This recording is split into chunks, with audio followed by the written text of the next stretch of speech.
Members of Congress, I have the high privilege and distinct honor of presenting to you the Right Honorable Gordon Brown, Prime Minister of the United Kingdom of Great Britain and Northern Ireland. Thank you. Thank you. Thank you.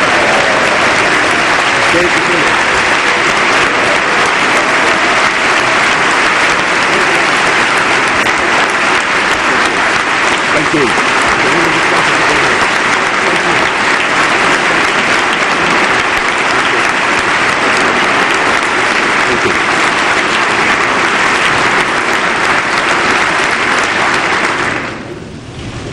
Madam Speaker, Mr. Vice President, distinguished members of Congress, I come to this great capital of this great nation, an America renewed under a new president, to say that America's faith in the future has been, is, and always will be an inspiration to me and to the whole world.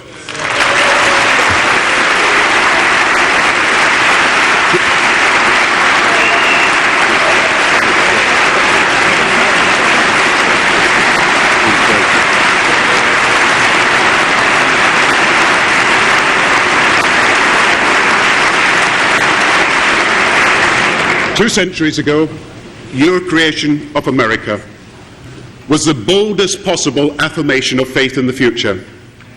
It's a future you have not just believed in, but a future you have built with your own hands. And on the 20th of January, you, the American people, wrote the latest chapter in the American story, with a transition of dignity in which both sides of the aisle should take great pride.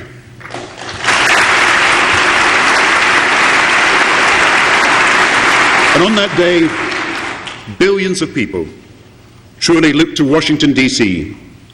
as a shining city upon the hill, lighting up the whole of the world. And let me thank President Obama for his leadership, for his friendship, and for giving the whole world renewed hope in itself.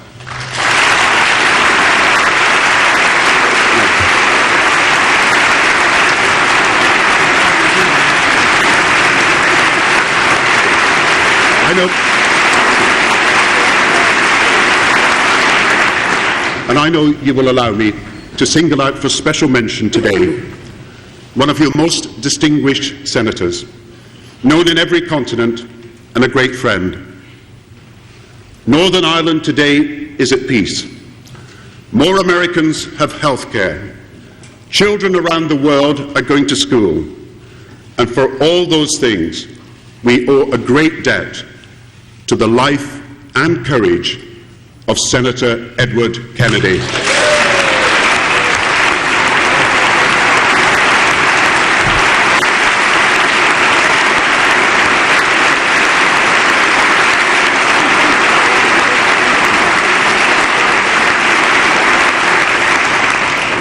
And today, having talked to him last night, I want to announce, awarded by Her Majesty the Queen, on behalf of the British people, an honorary knighthood for Sir Edward Kennedy.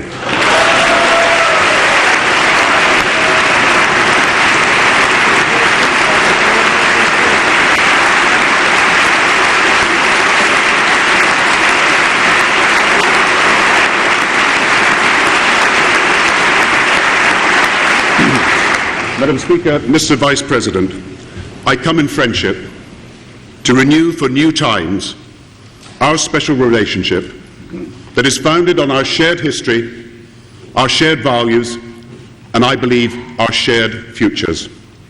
I grew up in the 1960s as America, led by President Kennedy, looked to the heavens and saw not the endless void of the unknown, but a new frontier to dare to discover and to explore.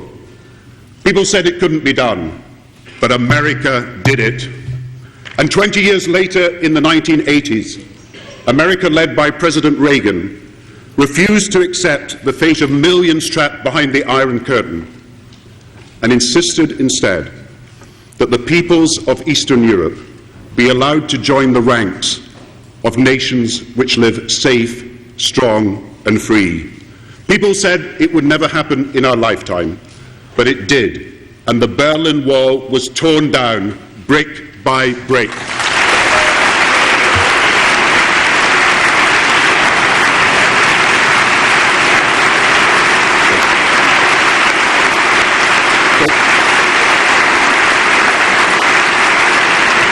So early in my life, I came to understand that America is not just the indispensable nation, you are the irrepressible nation. Throughout your history, America has led insurrections in the human imagination. You've summoned revolutionary times through your belief that there is no such thing as an impossible endeavor. And it's never possible to come here without having your faith in the future renewed. Now, I want to thank you on behalf of the British people, because throughout a whole century, the American people stood liberty's ground, not just in one world war, but in two. And I want you to know that we will never forget the sacrifice and the service of the American soldiers who gave their lives for people whose names they never knew and whose faces they never saw, yet people who have lived in freedom thanks to the bravery and valor of the Americans who gave that last full measure of devotion.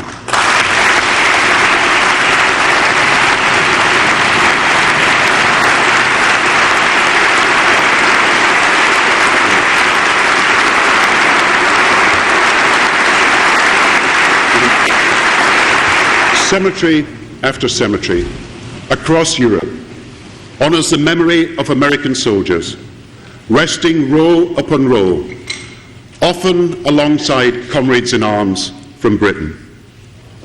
And there is no battlefield of liberty on which there is not a piece of land that is marked out as American. And there is no day of remembrance within Britain that is not also a commemoration of American courage and sacrifice far from home. In the hardest days of the last century, faith in the future kept America alive. And I tell you that America kept faith in the future alive for all the world. And let me pay tribute to the soldiers, yours and ours, who today fight side by side in the plains of Afghanistan, the streets of Iraq, just as their forefathers fought side by side in the sands of Tunisia, the beaches of Normandy, and then on the bridges over the Rhine.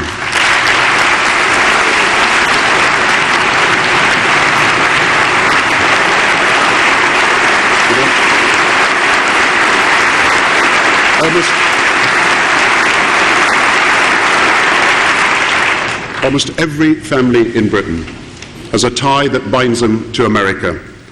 So I want you to know that whenever a young American soldier or Marine or sailor or airman is killed in conflict anywhere in the world, we, the people of Britain, grieve with you.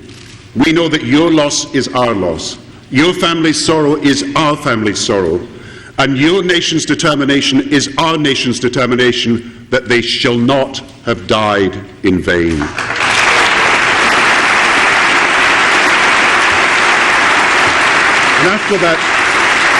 And after that terrible September morning, when your homeland was attacked, the Coldstream Guards at Buckingham Palace played the Star-Spangled Banner, our own British tribute, as we wept for our friends in the land of the free and the home of the brave. And let me therefore promise you our continued support to ensure that there is no hiding place for terrorists, no safe haven for terrorism. You should be proud that in the years after 2001, that while terrorists may destroy buildings and even tragically lives, they have not and will not ever destroy the American spirit.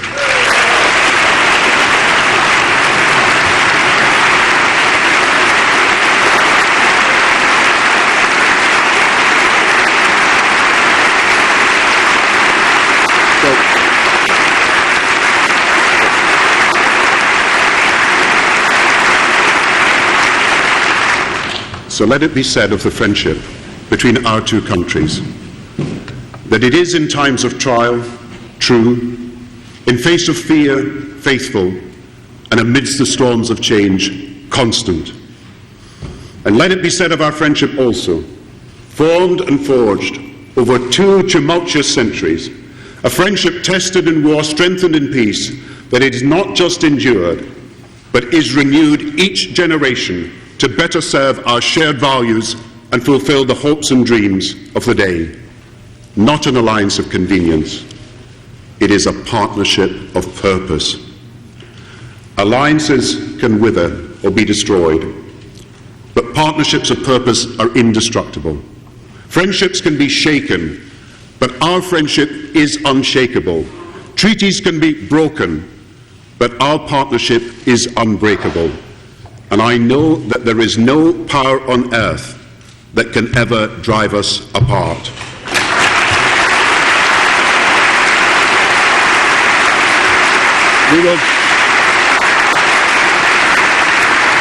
We will work tirelessly with you as partners for peace in the Middle East, for a two-state solution proposed by President Clinton and driven forward by President Bush that provides for nothing less than a secure Israel, safe within its borders, existing side by side with a viable Palestinian state.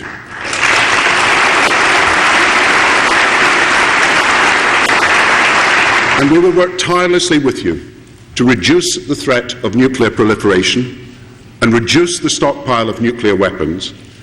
And our shared message to Iran, it is simple. We are ready for you to rejoin the international community. But first, you must cease your threats and suspend your nuclear program.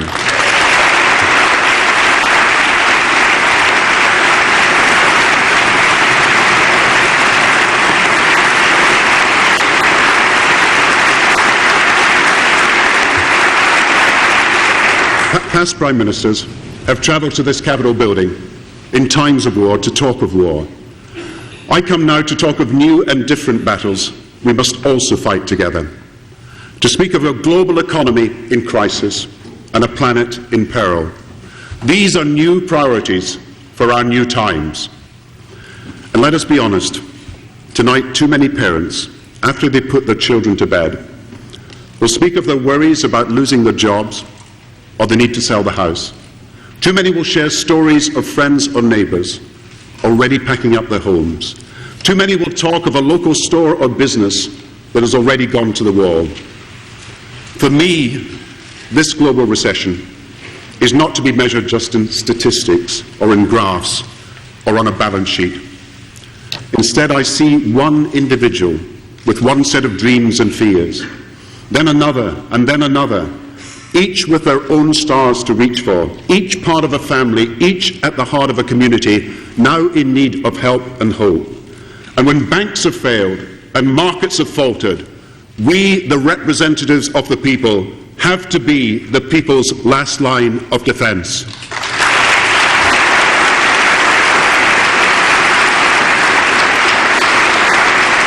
And that's why, for me, there is no financial orthodoxy so entrenched. There's no conventional thinking so ingrained.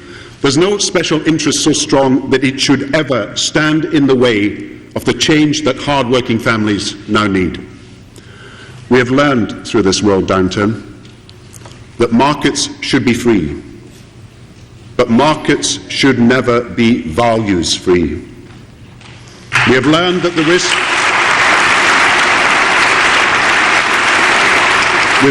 risks people take should never be separated from the responsibilities that they must meet.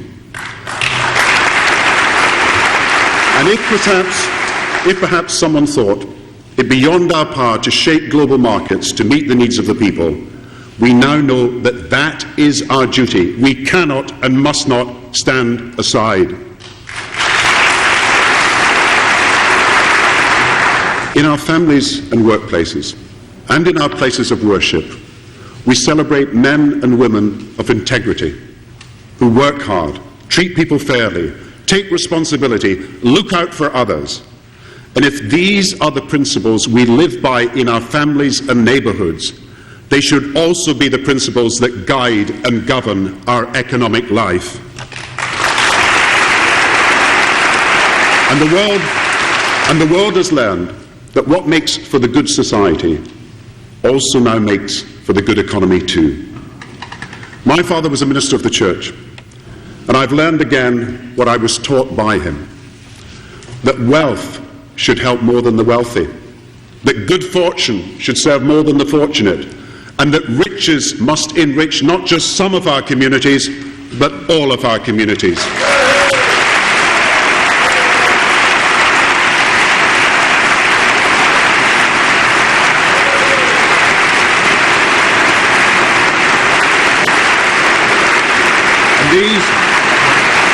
And these enduring values are, in my view, the values we need for these new times. We tend to think of the sweep of history as stretching across many months and years before culminating in decisive moments that we call history. But sometimes the reality is that defining moments of history come suddenly and without warning, and the task of leadership then is to define them, to shape them, and to move forward into the new world they demand.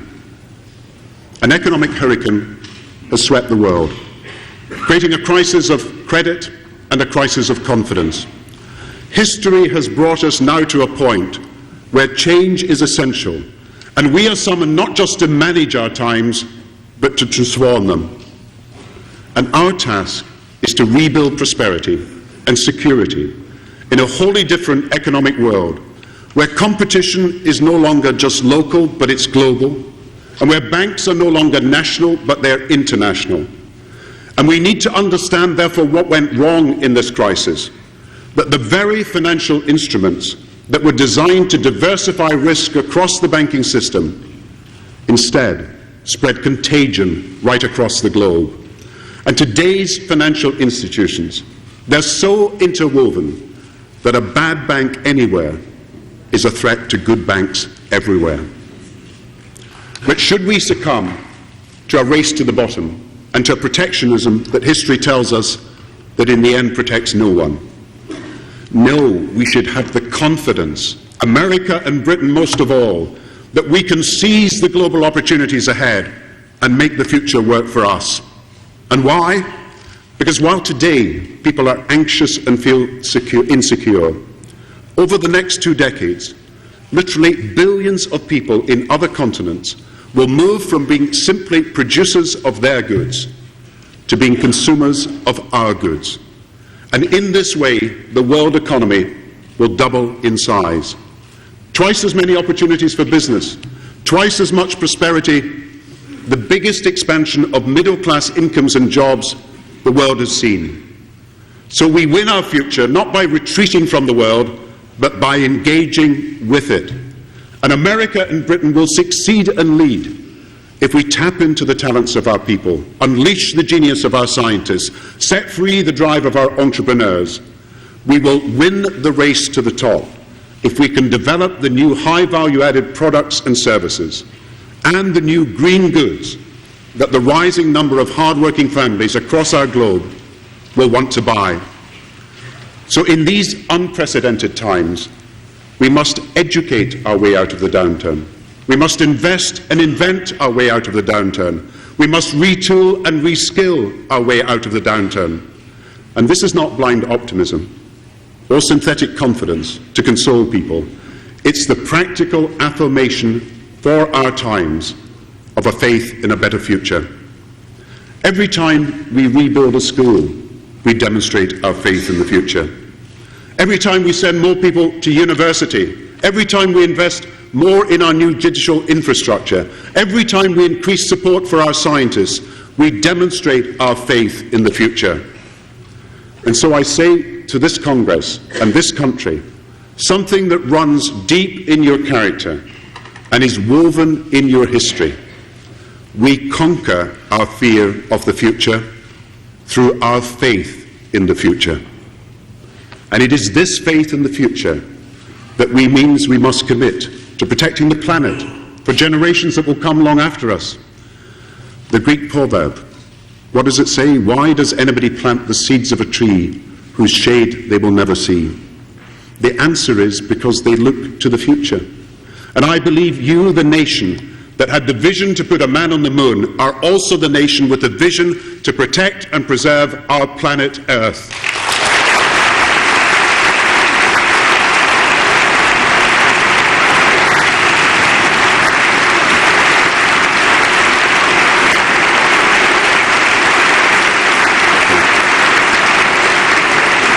And you know it's only by investing in environmental technology that we can end the dictatorship of oil, and it's only by tackling climate change that we can create the millions of new green jobs that we need and can have.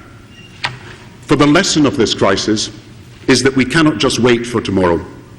We cannot just think of tomorrow today. We cannot merely plan for tomorrow today. Our task must be to build tomorrow today. And America knows from its history that its reach goes far beyond its geography. For a century, you have carried upon your shoulders the greatest of responsibilities to work with and for the rest of the world. And let me tell you that now more than ever, the rest of the world wants to work with America. If these times have shown us anything, it's that the major challenges we face are global. No matter where it starts, an economic crisis does not stop at the water's edge. It ripples across the world. Climate change does not honour passport control. Terrorism has no respect for borders. Modern communication instantly spans every continent. The new frontier is that there is no frontier, and the new shared truth is that global problems now need global solutions.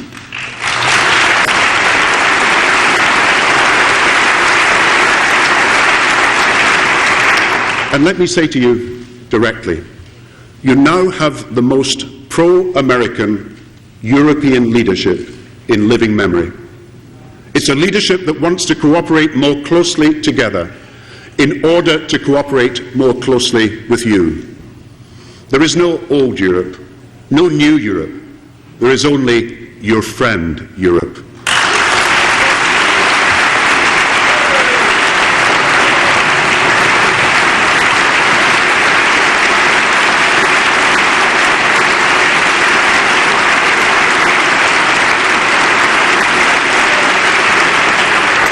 So once again I say, we should seize this moment, because never before have I seen a world willing to come together so much.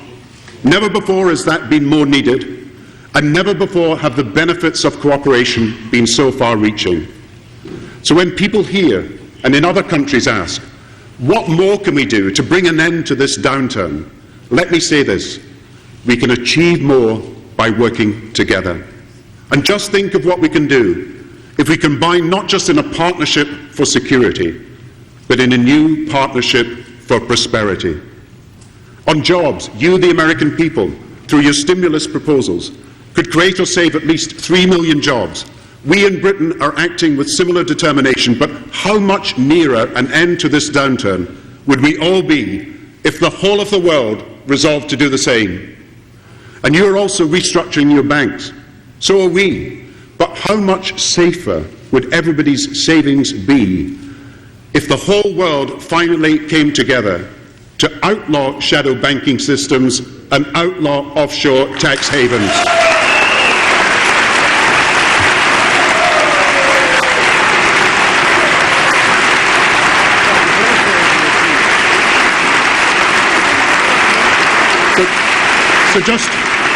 So just think how each of our actions, if combined, could mean a whole much greater than the sum of its parts. All and not just some banks stabilised. On fiscal stimulus, the impact multiplied because everybody is doing it. Rising demand in all our countries, creating jobs in each of our countries. And trade, once again, the engine of prosperity, the wealth of nations restored.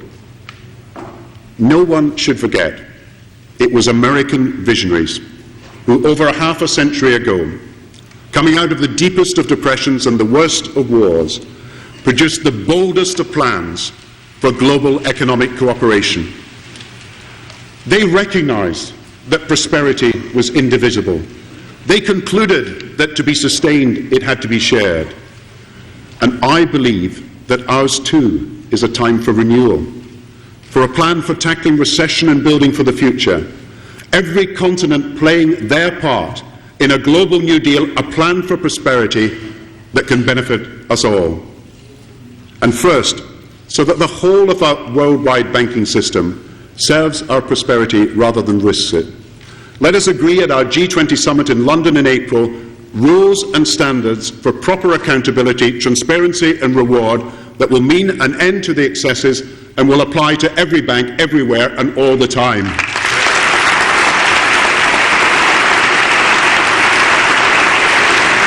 Second, America and a few others cannot be expected to bear all the burden of the fiscal and interest rate stimulus. We must share it globally.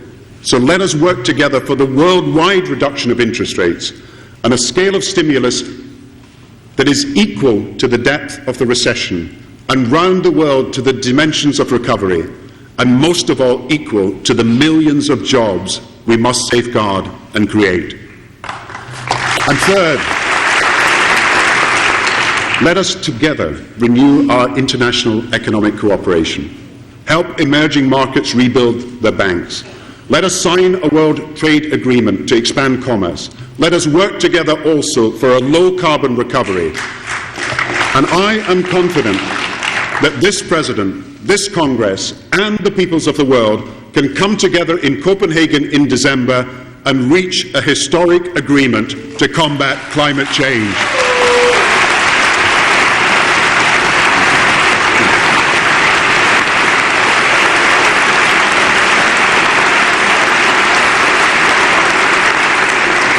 And let us never forget, in times of turmoil, our duty to the least of these, the poorest of the world. In the Rwanda Museum of Genocide, there is a memorial to the countless children who were among those murdered in the massacres in Rwanda. And there is one portrait of a child, David. The words beneath him are brief, yet they weigh on me heavily.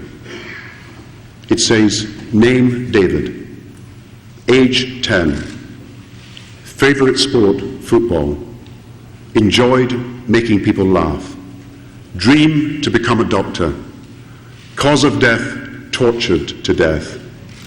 Last words, the United Nations will come for us. But we never did. That child believed the best of us.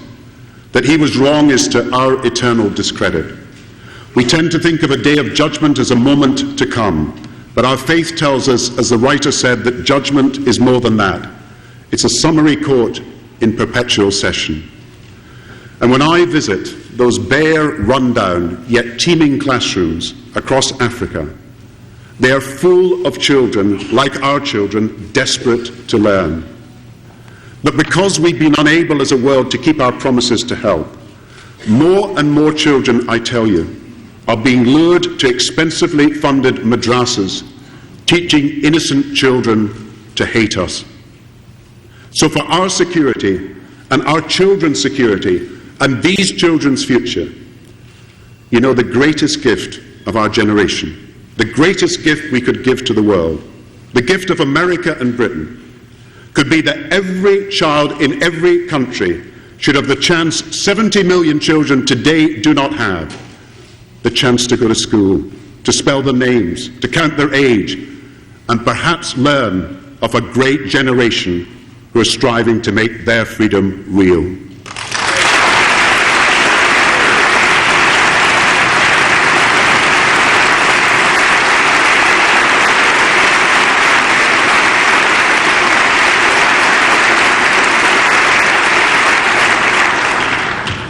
For let us remember that there is a common bond that across different beliefs, cultures, and nationalities unites us as human beings. It is at the core of my convictions. It's the essence of America's spirit. It's the heart of all our faiths. And it must be at the center of our response to this crisis too. Our values tell us we cannot be wholly comfortable while others go without comfort. That our communities can never be fully at ease if millions feel ill at ease. That our society cannot be truly strong when millions are left so weak. And this much we know: when the strong help the weak, it makes us all stronger. And this too is true. All of us know that in a recession, the wealthiest, the most powerful, and the most privileged can find a way through. So we don't value the wealthy less when we say that our first duty is to help the not so wealthy. We don't value the powerful less when we say our first responsibility is to help the powerless. And we do not value those who are secure less when we say our first priority must be to help the insecure. These recent events have forced us all to think anew. And while I've learned many things over these last few months, I keep returning to something I first learned in my father's church as a child. In these most modern of crises, I'm drawn to the most ancient of truths. Wherever there is hardship, wherever there is suffering, we cannot, we will not, we will never pass by on the other side.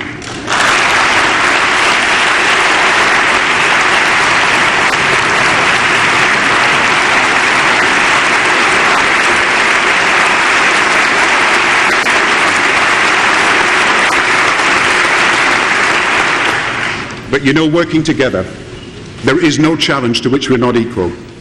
There's no obstacle we cannot overcome. There's no aspiration so high it cannot be achieved. In the depths of the Depression, when Franklin Roosevelt did battle with fear itself, it was not simply by the power of his words, his personality, and his example that he triumphed. Yes, all these things mattered. But what mattered more was this enduring truth, that you, the American people, at your core, whereas you remain, every bit as optimistic as your Roosevelts, your Reagans, and your Obamas.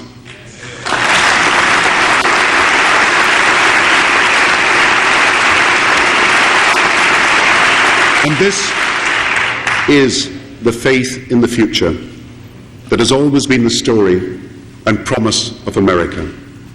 So at this defining moment in history, let us renew our special relationship for our generation and our times. Let us work together to restore prosperity and protect this planet. And with faith in the future, let us together build tomorrow today. Thank you.